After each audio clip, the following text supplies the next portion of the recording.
Captain Jake Morrison stood on the bridge of Liberty's Edge and watched the blue shimmer of the quarantine field pulse across the viewscreen. For 200 years, that barrier had kept humanity trapped in their own solar system like animals in a cage. Every human ship that tried to pass through it simply vanished without a trace. The Galactic Council claimed it was for everyone's safety, but Jake knew better. Dr. Lisa Grant hurried onto the bridge with her tablet clutched against her chest. Her face was pale and her hands were shaking. Jake had never seen the tough xenobiologist look so worried before. She walked straight to his command chair without stopping to salute. "Captain, we have a serious problem," she said in a quiet voice. "The quarantine field is killing our planet." Jake turned away from the viewscreen to face her. Around them, the bridge crew continued their duties, but he could see them listening. News traveled fast on a ship and bad news traveled even faster. "Explain," Jake said simply. Lisa activated her tablet and projected a holographic display of Earth into the air between them.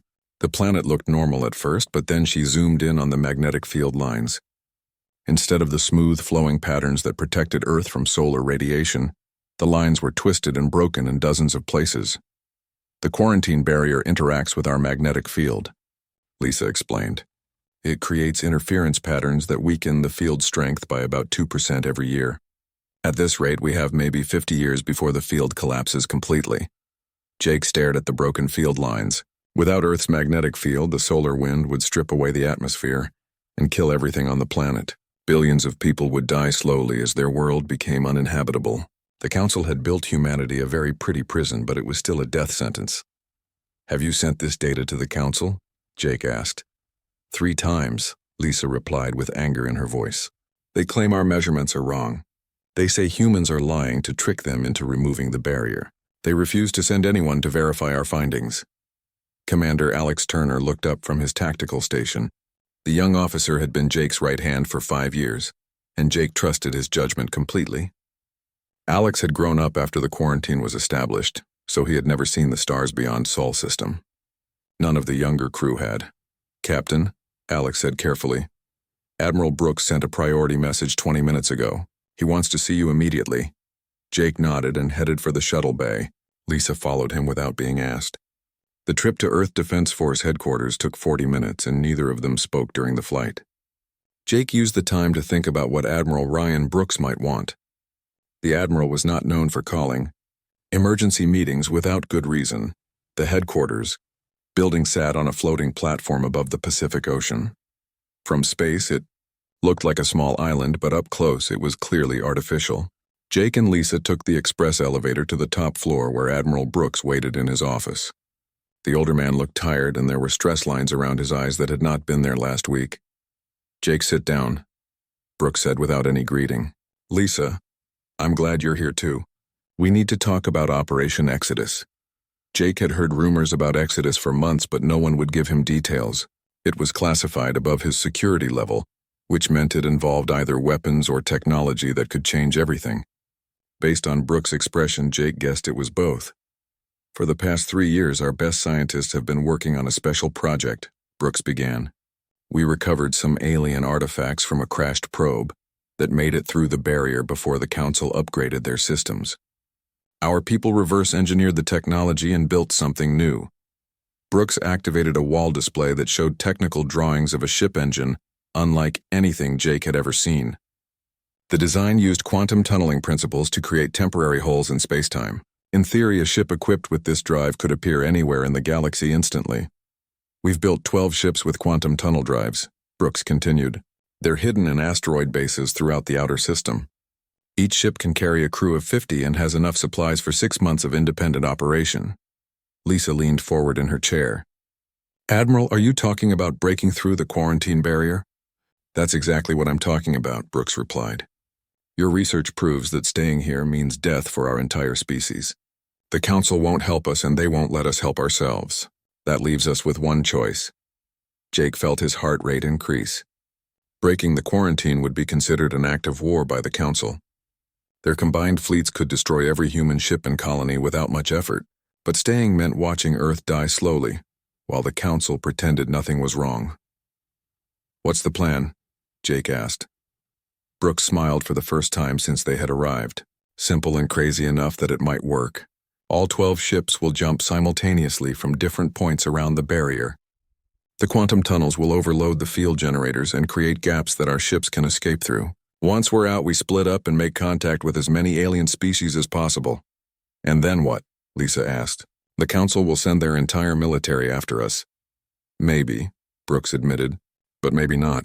The Council has been telling the galaxy that humans are dangerous monsters who can't be trusted. If we show up acting like reasonable people who just want to save their homeworld, it might make some aliens ask questions. Jake understood the real plan now. It was not just about escaping the quarantine. It was about changing how the galaxy saw humanity. For 2 centuries, the Council had controlled all information about humans. Now humanity would finally get to speak for itself. When do we leave? Jake asked. Tomorrow at 1400 hours, Brooks replied. Jake, you'll command the lead ship. Lisa, we need you as our senior diplomat when we make first contact. The other ship commanders are already being briefed. Jake stood up and shook the Admiral's hand. Sir, what if this doesn't work? What if we just make things worse for everyone back home? Brooks looked out his window at the ocean below. Somewhere beyond that water lay Earth with its weakening magnetic field and its doomed billions. Jake, if we do nothing, everyone dies anyway. At least this way we go down fighting. The next day, Jake stood on the bridge of his new ship and watched the countdown timer reach 0. Around the solar system, 11 other ships activated their quantum drives at exactly the same moment. The quarantine barrier flickered once and then exploded in a cascade of brilliant light. For the first time in 200 years, the way to the stars was open. All ships jumped now, Jake ordered. The universe twisted around them and suddenly they were free. The stars looked different from outside the quarantine zone. Captain Jake Morrison had studied star charts his entire life, but seeing them with his own eyes felt like waking up from a long dream. The quantum jump had worked perfectly, and now Liberty's Edge drifted in open space near the Kepler 442 system. Around him, the bridge crew stared at the view screen in wonder. Captain, we're receiving multiple signals, reported Communications Officer Danny Walsh. Some kind of automated beacon network. The signals are coming from the inner planets. Dr. Lisa Grant moved to her science station and began analyzing the incoming data. Her fingers flew across the controls as she tried to decode the alien transmissions. After 200 years of isolation, any contact with galactic civilization felt miraculous. It's a greeting protocol, Lisa announced. Very sophisticated but peaceful in nature. The system belongs to something called the Zephyrian Republic. They're asking us to identify ourselves and state our intentions. Jake nodded to Walsh. Open a channel. Standard diplomatic frequencies. The main screen flickered and then showed the interior of what looked like an underwater chamber. A creature that resembled a large dolphin with 4 arms floated in the center of the image. Its skin was silver blue and covered with intricate patterns that seemed to shift and change as Jake watched. When it spoke, its voice was melodic like whale song. Unknown vessels, you have entered Zephyrian space, the alien said through the translation system. I am Navigation Prime Coral who sings at dawn. Please identify your species and purpose for visiting our system. Jake stepped forward and tried to look as non-threatening as possible. Everything depended on making a good first impression. My name is Captain Jake Morrison of the Human Defense Force. We come seeking peaceful contact and friendship with your people. The Zephyrian's large eyes widened in what might have been surprise. Humans? But the Council records state that your species is under protective quarantine for the safety of galactic civilization. How did you escape your containment zone? The quarantine barrier was killing our homeworld, Jake replied honestly. We tried to contact the Council, but they refused to help us. We were forced to break free to save our people. Coral who sings at dawn was quiet for a long moment. Jake could see other Zephyrians moving in the background of the transmission. They seemed to be having some kind of discussion in their musical language. Captain Morrison, your story contradicts official Council statements, the alien finally said. They claim humans are aggressive and dangerous. Yet you appear here asking for friendship rather than demanding resources or territory. We have no interest in conquest, Jake assured him. We simply want to take our place among the galactic community as equals. Perhaps we could meet in person to discuss this further. The Zephyrian seemed to consider this carefully. Very well. You may send a small delegation to our capital, City of Harmonic Deep. We will provide coordinates for a safe landing site. 2 hours later, Jake found himself in a shuttle with Lisa and Commander Alex Turner heading toward the ocean planet below. The Zephyrian world was completely covered in water with floating cities that looked like giant coral reefs. Their destination was a dome-shaped structure that extended both above and below the surface. The landing bay filled with water as soon as their shuttle touched down. Jake had expected this based on what they knew about Zephyrian biology. All three humans wore full environmental suits that would let them breathe underwater if necessary. A group of Zephyrians waited to greet them in a large chamber filled with both air and water. The aliens could apparently survive in either environment, though they seemed more comfortable in the water sections. Coral, who sings at dawn, swam over to meet them personally. "Welcome to Harmonic Deep, Captain Morrison," the Zephyrian said. "It has been many cycles since we hosted representatives of a quarantined species." Ambassador Elena Martinez had joined their delegation at the last minute. She was humanity's best diplomatic expert, and her job was to establish formal relations with any friendly species they encountered. She stepped forward and bowed in the traditional greeting gesture. "We are honored by your welcome," Elena said. "We hope this meeting can be the beginning of a long friendship between our peoples." The negotiations took place in a circular chamber with sections for both air-breathing and water-breathing participants. Jake was impressed by how quickly the Zephyrians adapted to accommodate their human guests. It suggested a naturally cooperative species that valued inclusivity. "Tell us about this quarantine," requested Science Elder Blue Depths Calling. "The Council's official reports paint humans as warlike and unpredictable. Yet your behavior suggests otherwise." Lisa activated a portable projector and showed the data about Earth's failing magnetic field. The Zephyrian scientists gathered around the display and examined the readings with obvious expertise. They asked detailed technical questions that proved they understood the implications. "This is troubling information," Blue Depths Calling said. "If accurate, it means the Council has condemned your entire species to extinction. Such an action would violate the fundamental principles of galactic law." "You believe our data?" Lisa asked with surprise. "Your measurements are consistent with known physics," the Zephyrian scientist replied. "More importantly, your request for help rather than demands for territory suggests genuine distress rather than deception." The formal discussions continued for several hours. Jake learned that the Zephyrians had always been uncomfortable with the Council's treatment of humanity. Many younger species privately questioned whether such extreme measures were really necessary. The Zephyrians themselves had joined the galactic community only 300 years ago. "We have a proposal," Coral, who sings at dawn, announced. "The Zephyrian Republic is willing to recognize human sovereignty and offer you a formal alliance. In exchange, we would like to learn about your quantum tunnel technology." Jake looked at Lisa and Elena. They had discussed this possibility during the flight to the planet. Sharing human technology could help prove that humanity wanted cooperation rather than domination.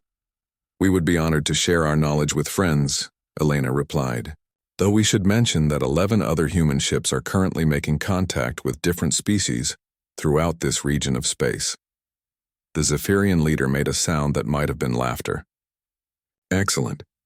Perhaps it is time for the galaxy to hear the human side of this story. Before leaving Harmonic Deep, the humans established a quantum communication relay that would let them stay in contact with Earth.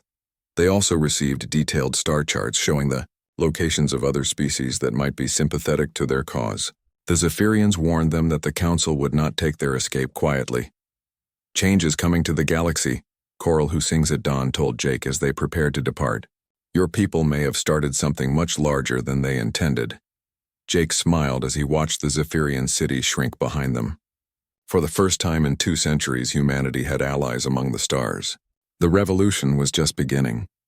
Agent Nicole Hayes crouched behind a cluster of asteroids and watched the Council patrol ship drift past her hidden position. The sleek vessel looked harmless enough, but her sensors detected heavy weapons and surveillance equipment. According to her intelligence, the Council had been using ships like this to spy on supposedly free species for decades.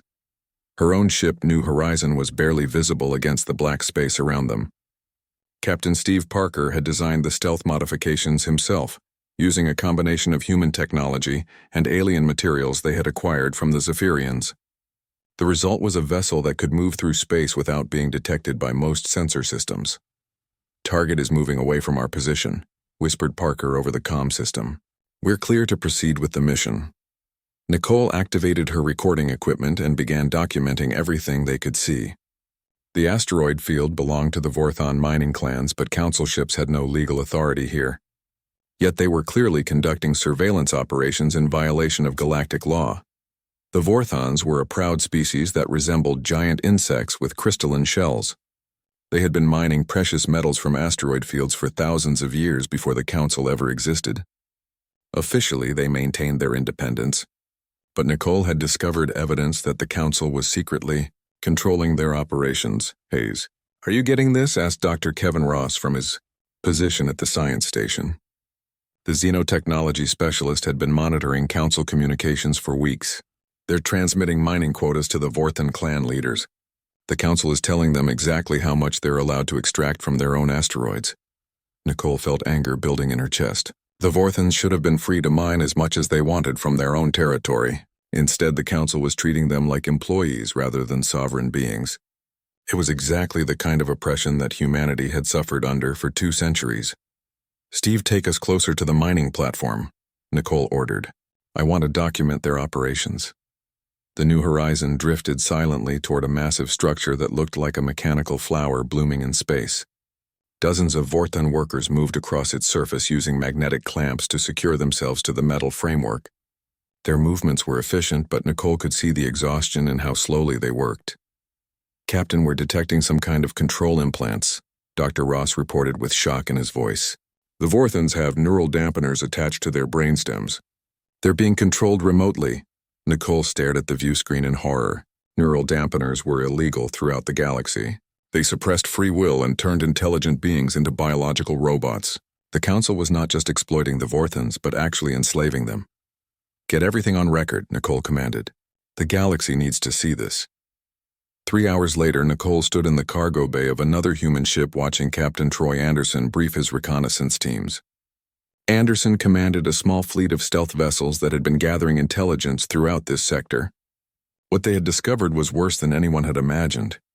The council's crimes go far beyond simple taxation or trade control, Anderson explained to the assembled agents. We've documented forced relocations, technology theft, and systematic oppression of at least 30 different species.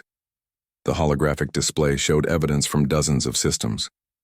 In some places, the council had moved entire populations away from valuable resources and claimed the territory for themselves. In others, they had stolen advanced technology and then forbidden the original inventors from using their own discoveries. The Nexus Collective built quantum computers that could revolutionize galactic civilization, Anderson continued.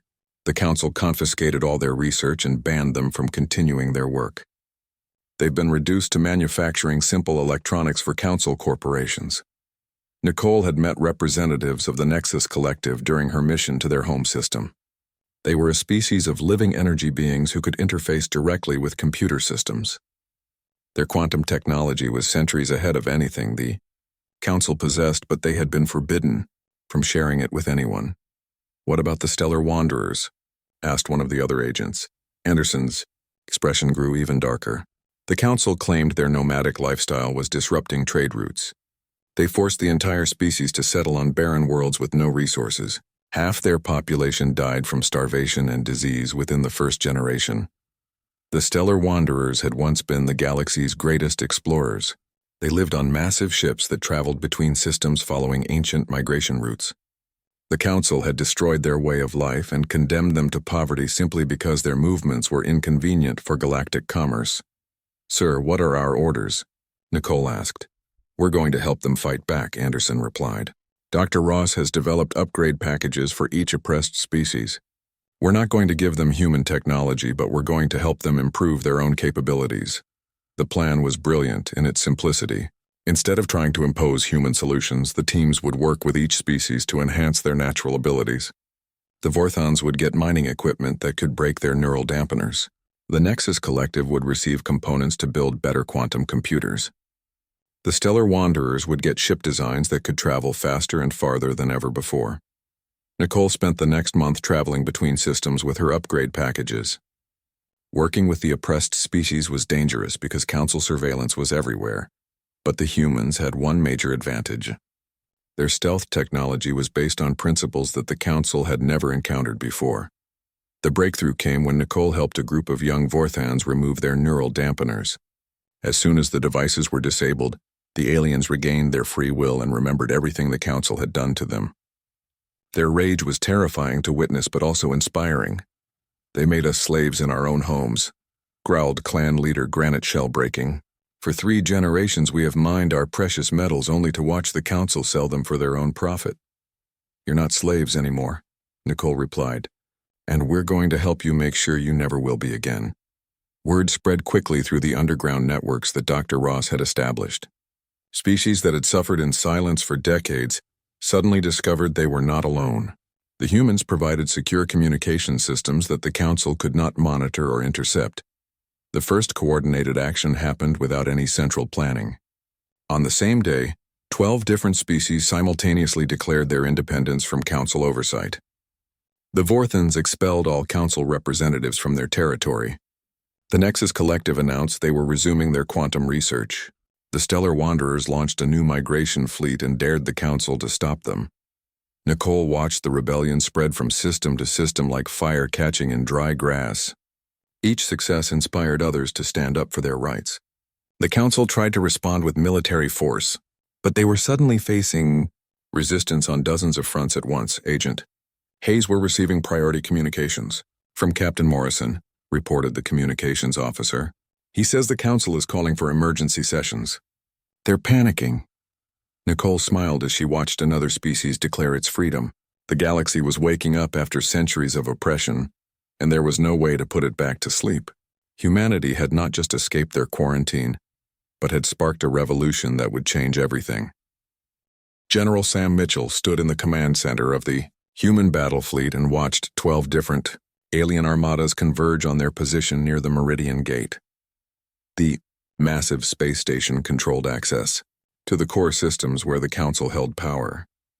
If the rebels could capture it, they would have a direct route to the heart of galactic government. "Sir, we're outnumbered. 3-1, reported Captain Amy Foster from her position aboard the battlecruiser Defiance. "The Kroban Empire has sent their entire Third Fleet, and the Council forces include ships from at least 6 different species." Mitchell studied the tactical display with calm focus. The enemy had superior numbers, but they were used to fighting species that followed traditional military doctrine.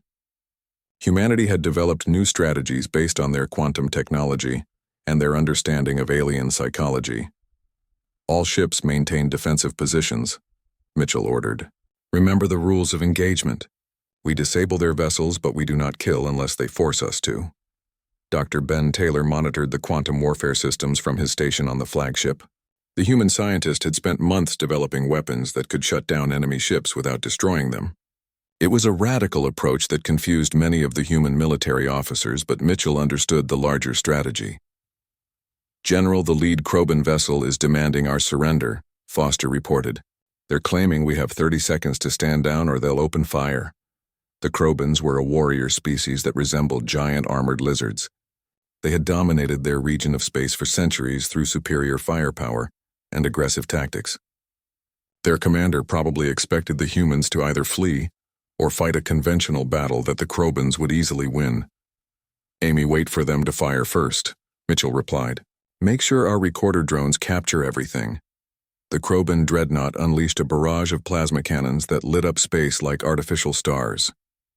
The energy beam struck the human shield generators and sent cascades of light rippling across the defensive barriers. The human ships absorbed the attack without taking any damage, but Mitchell could see surprise in the enemy formation. "Now show them what we can do," Mitchell commanded. Captain Foster activated the quantum disruptors and targeted the enemy weapon systems. Instead of trying to punch through their armor, the human technology reached directly into the quantum structure of the Kroban ship and shut down their power grid.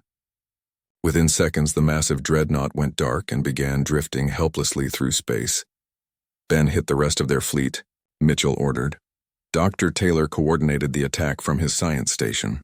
The human ships fired quantum pulses that spread through the enemy formation like invisible lightning. One by one, the Council vessels lost power and became sitting targets. In less than 5 minutes, an entire battle fleet had been neutralized without a single casualty on either side. "This is impossible," transmitted the Kroban commander. "Your weapons should not be able to penetrate our defenses." "We're not penetrating anything," Foster replied over the open channel. "We're simply turning off your power. Your ships are undamaged and your crews are unharmed." Mitchell activated his own communication system and addressed the entire enemy fleet. "This is General Mitchell of the Human Defense Force. We have disabled your vessels to prevent unnecessary loss of life. We will provide medical assistance to any crew members who require it, and we will return all prisoners unharmed after this conflict is resolved." The response from the enemy ships was a mixture of confusion and disbelief. Most species in the galaxy settled their disputes through superior firepower. The concept of mercy in battle was alien to many of them, but Mitchell knew that showing restraint would be more valuable than any military victory.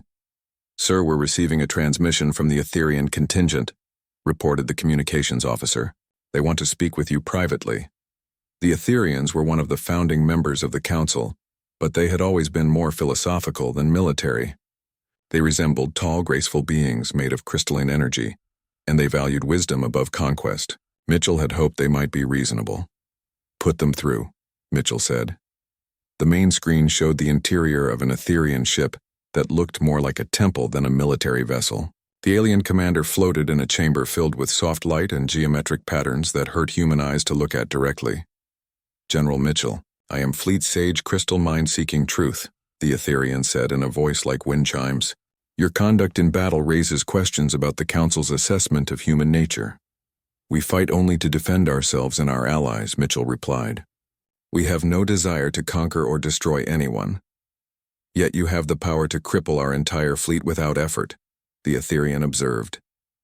"Such restraint suggests either great wisdom or great strategy." Mitchell chose his words carefully. The Etherians valued honesty above all else and could detect deception through methods that humans did not understand. "We believe that making enemies serves no purpose when we could make friends instead. Every species we destroy is one less voice in the galactic community." The conversation continued for nearly an hour while the disabled Council ships drifted nearby. Mitchell explained humanity's vision of cooperative government and shared the evidence that Agent Hayes had gathered about Council oppression. The Etherian listened without interruption and asked detailed questions about human intentions. "We require time to consider what you have shown us," Crystal Mind Seeking Truth finally said. "The Etherian Collective will not participate in further military action until we have reached consensus on these matters." One by one, the other Council species began requesting private communications with the human fleet. The scientific consortium wanted to examine the quantum technology. The Merchant Federation asked about trade agreements. Even some of the Kroban officers expressed curiosity about human military tactics. Dr. Taylor had been monitoring galactic communication networks throughout the battle. He approached Mitchell with a report that made the general smile for the first time in weeks. "Sir, the battle footage is spreading across every communication system in the galaxy," Taylor reported. "Independent news services are broadcasting our rules of engagement and showing how we treated the prisoners." The images were powerful propaganda for the human cause.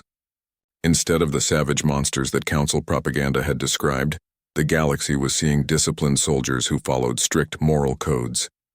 The contrast with Council military forces was striking. "Ben, what's the reaction from the neutral systems?" Mitchell asked. "Support for our cause is growing rapidly," Taylor replied. 17 more species have declared independence from Council oversight in the past 6 hours. The Council is losing control of the situation. Captain Foster joined them with additional reports from her intelligence team. "General, the Council leadership is meeting in emergency session on Nexus Prime. 3 member species have already withdrawn their support for military action. The vote to continue the war is getting closer every day." Mitchell looked out at the disabled enemy ships that floated peacefully nearby. Human medical teams were already transferring injured aliens to their own ships for treatment. The sight would have been unthinkable just months ago when humanity was still trapped behind the quarantine barrier. "Amy, prepare the fleet for jump to Nexus Prime," Mitchell ordered. "It's time to take this debate directly to the Council chambers." The revolution had reached its turning point and the galaxy would never be the same. Captain Jake Morrison walked through the corridors of Nexus Prime and marveled at the incredible architecture around him. The massive space station had been built by dozens of different species working together, and every section reflected their unique cultures. Crystal spires rose next to metal frameworks while organic structures grew alongside geometric designs. The Grand Assembly Hall was the largest chamber Jake had ever seen. Representatives from over 300 species filled the tiered seating that spiraled upward, like the inside of a giant shell. At the center of the room stood the speaking platform where the fate of galactic civilization would be decided. Dr. Lisa Grant checked her presentation materials one final time while Ambassador Elena Martinez reviewed her diplomatic notes. Admiral Ryan Brooks had arrived from Earth with additional evidence gathered by human intelligence teams. The entire future of humanity depended on what happened in the next few hours. The Council will try to portray us as dangerous invaders, Elena warned. They've had 2 centuries to build their narrative about human aggression. We need to stay calm and present facts rather than emotions. Jake nodded and watched the Council members take their positions at the high podium that overlooked the assembly floor. The 12 species that ruled the galaxy looked impressive in their ceremonial robes, but Jake could see uncertainty in their movements. The revolution had shaken their confidence and forced them to call this unprecedented gathering. Council Speaker Voidwalker Between Stars called the assembly to order, with a voice that echoed through the vast chamber. The ancient being represented, the oldest species in the galaxy and had held power for longer than human civilization had existed. We gather today to address the crisis caused by the unlawful escape of the quarantined human species, Voidwalker announced. These dangerous beings have violated galactic law and incited rebellion throughout civilized space. A murmur ran through the assembled representatives. Jake could see that many species were no longer convinced by the Council's version of events. The evidence that human teams had gathered was spreading despite Council attempts to suppress it. The humans will be given opportunity to speak in their defense, Voidwalker continued reluctantly, though their guilt in causing this chaos is beyond question. Jake stood and walked to the speaking platform while hundreds of alien eyes watched his every movement. He had practiced this speech countless times, but facing the actual assembly felt overwhelming. Everything that humanity had worked toward led to this moment. Honored representatives, Jake began. My name is Captain Jake Morrison, and I speak for all humanity. We did not escape our quarantine to conquer or destroy, but to save our dying world and seek our rightful place among the stars. Dr. Grant activated the holographic display that showed Earth's failing magnetic field. The technical data was undeniable, and several species in the audience made sounds of concern as they realized what the images meant. The Council had condemned an entire planet to slow death. We tried to contact the Council about this crisis, Jake continued. We begged for help or at least permission to relocate our people to safety. The Council ignored our pleas and claimed we were lying to trick them into removing the quarantine. Agent Nicole Hayes entered the chamber with representatives from 40 different species that had suffered under Council oppression. The Vorthan clan leaders still bore the scars where their neural dampeners had been removed. The Nexus Collective flickered with energy patterns that showed their renewed confidence. The Stellar Wanderers wore the traditional clothing of their nomadic culture that they had been forbidden to display for generations. These beings will tell you the truth about Council rule, Jake announced. They will share stories of forced labor, stolen technology, and systematic oppression that has continued for centuries. One by one, the representatives stepped forward to address the assembly. Granite Shell Breaking spoke about Vorthan slavery in the asteroid mines. Blue Current Flowing described how the Nexus Collective had been prevented from sharing their quantum computer technology. Windrider Seeking Home told of how his people had been forced to abandon their ancient migration routes. The testimony continued for hours, while the Council members shifted uncomfortably in their seats. Jake could see cracks forming in their united front, as species that had once supported them began asking difficult questions. The Etherians had already withdrawn their backing, and the scientific consortium was openly questioning Council policies. Captain Steve Parker arrived with the most important evidence of all. His exploration teams had discovered entire regions of space that had developed advanced civilizations without any Council involvement. These species had thrived for thousands of years through voluntary cooperation, rather than enforced control. The Andromeda Collective has achieved peace and prosperity across 50 star systems, Parker announced. They have no central government and no military forces. Each species contributes what they can and takes only what they need. The representative from the Andromeda Collective was a being that looked like living starlight, shaped into roughly humanoid form. When it spoke, its voice sounded like music from across the galaxy. "We have watched the Council's methods for many cycles," the entity said. "Your approach creates the very conflicts you claim to prevent. Fear and oppression breed resistance, while trust and cooperation build lasting peace." The debate that followed lasted for 3 days. Species after species stood to share their experiences under Council rule. Some defended the old system, but many more called for fundamental changes. The vote would be close, but Jake could feel momentum shifting toward the rebels. On the final day, Council Speaker Voidwalker called for the formal vote on humanity's proposal to dissolve the current government and establish a new galactic confederation. The chamber fell silent as representatives activated their voting devices and waited for the results. "The motion passes by a margin of 7 votes, Voidwalker announced with obvious reluctance. "The Galactic Council is hereby dissolved and replaced by the Galactic Cooperative, as outlined in the human proposal." The celebration that erupted in the assembly hall could be heard throughout the station. Species that had suffered in silence for generations were finally free to determine their own destinies. The revolution that had started with humanity's desperate escape from quarantine had transformed the entire galaxy. Jake was offered the position of First Cooperative Admiral, but he declined as planned. Leadership of the new government should come from consensus among all member species, rather than human appointment. Instead, he accepted command of a joint exploration fleet that would search for other civilizations beyond the known galaxy.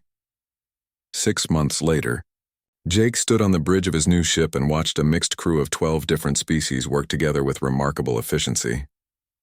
They were heading toward the galactic rim, where ancient signals suggested the presence of unknown civilizations. Dr. Grant had established the new Cooperative Academy on a mobile space station that traveled between member systems. Young beings from across the galaxy came there to study science, philosophy, and the art of peaceful cooperation. The quarantine zone around Earth had been transformed into a memorial garden where visitors could learn about the courage required to challenge injustice. The revolution was complete, but the real work of building a better galaxy was just beginning. Jake smiled as he gave the order to jump to their next destination.